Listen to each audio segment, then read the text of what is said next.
Hi everyone and welcome back. You have heard me talk extensively in other videos about adapted physical education and services that are provided to K-12 students. I have not talked much about services that children ages 3 and under can qualify for, and I will do that today.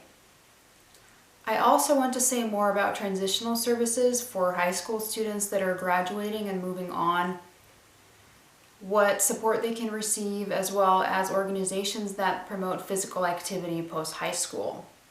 I will finish with some additional information on collaborative partnerships between service providers in public schools and a few examples of valuable services your child may receive through their individualized education program that I haven't specifically mentioned before.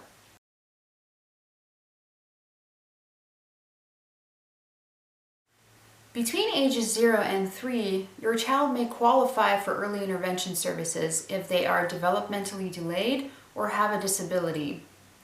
Part C of the Individuals with Disabilities Education Act requires that early intervention services be available in every state.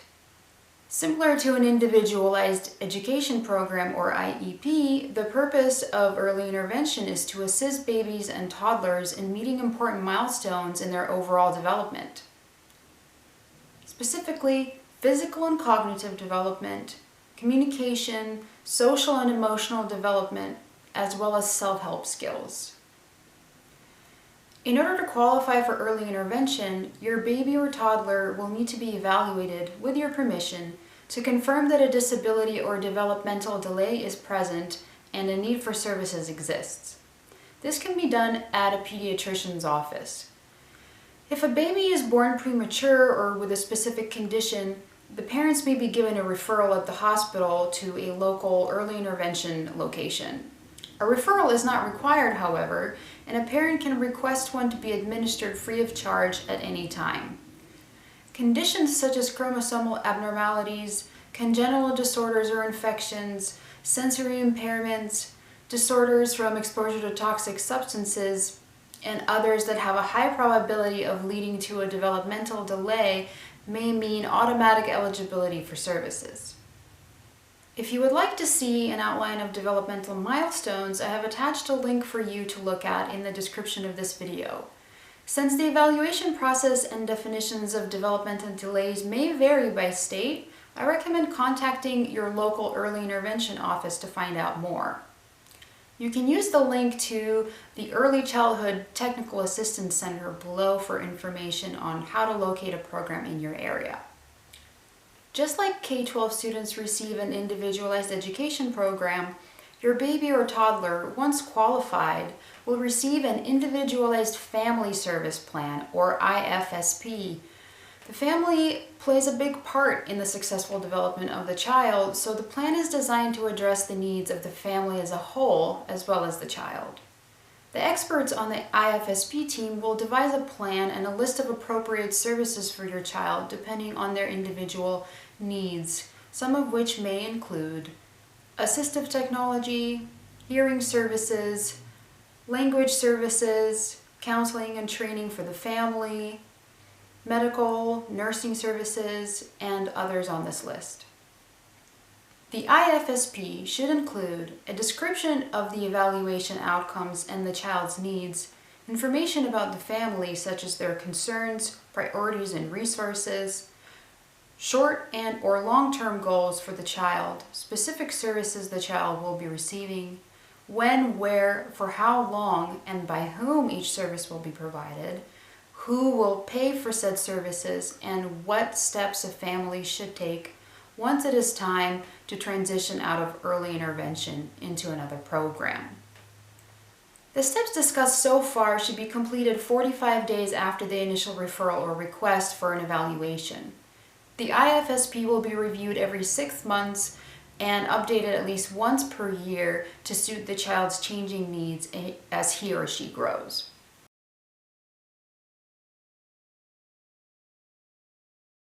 In this video, I'm revisiting the topic of transitional services, which I also talked about in a video I will link here. A transition plan is required for any student with an individualized education program who is getting ready to leave high school and enter young adulthood. The following slide is similar to one I have shown in a previous video based on information found on the U.S. Department of Education website about IDEA requirements. Transition services will be detailed in the first IEP, the year that a student turns 16 or sometimes earlier, which is to be revised annually thereafter. The IEP must include appropriate measurable post-secondary goals based on age-appropriate transition assessments related to training, education, employment, and where appropriate, independent living skills, and the transition services, including courses of study, needed to assist the child in reaching those goals. Some examples of services that a high school student with a disability can receive are counseling, identifying vocational interests, educational and vocational planning, goal setting, pre-vocational skill training, academic support, connections to specific programs or services, and any other services available to all students. Besides taking advantage of school resources, a student preparing for a transition out of high school can also get necessary direction, help, and experience at home and in the community. Parents can assist kids in understanding how to keep a checking and savings accounts, learning to drive, maintaining a vehicle and insurance, and developing self-advocacy skills. Kids can start getting valuable experience in their communities by seeking an entry-level job to begin developing necessary skills for future employment, taking a tour at their desired job location and conducting informational interviews, researching or visiting local colleges and training programs they might be interested in. Most communities have additional resources available to help students with the transition process, such as local youth employment programs, summer jobs for youth programs, transition partnership programs at their schools, local vocational center job training opportunities, and the like. A vocational rehabilitation agency representative may be a member of a student's IEP team, providing a bridge between services offered by secondary schools and those offered by VR agencies, such as assistance with finding and securing employment. An application for such services is required. Once a student is eligible, an individualized plan of employment will be created for them within 90 days. These are some common VR services available to students with disabilities.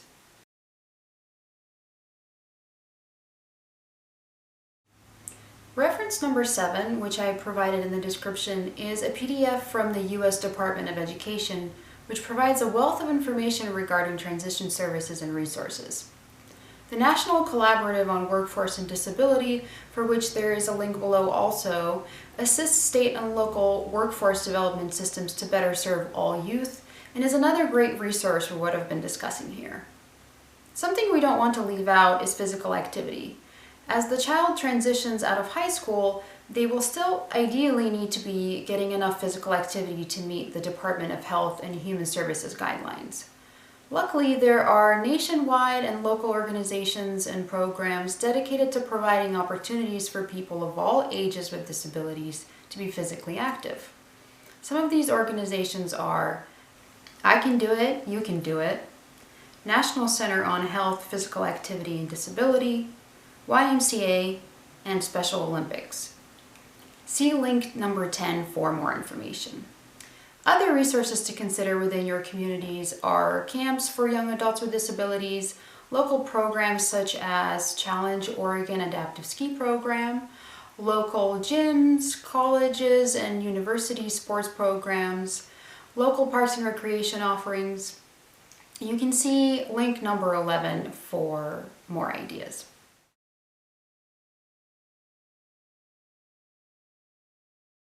I've talked plenty about individualized education programs for kids with disabilities before, but I haven't gone into a lot of detail about the types of related services a child may qualify to receive, apart from the fact that those services need to address the student's individual needs and goals as decided by the IEP team.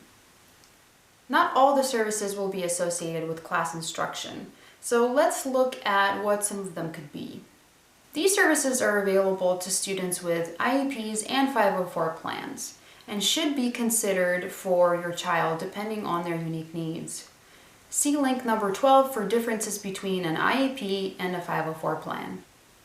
The idea is to combine services in such a way that helps a child gain the skills necessary and provides access to all the same experiences and information available to any other student, while facilitating a positive experience. For example, social skills groups and speech therapy may be valuable services to a student who struggles with a variety of social interactions to be able to fully enjoy and participate in his favorite PE class.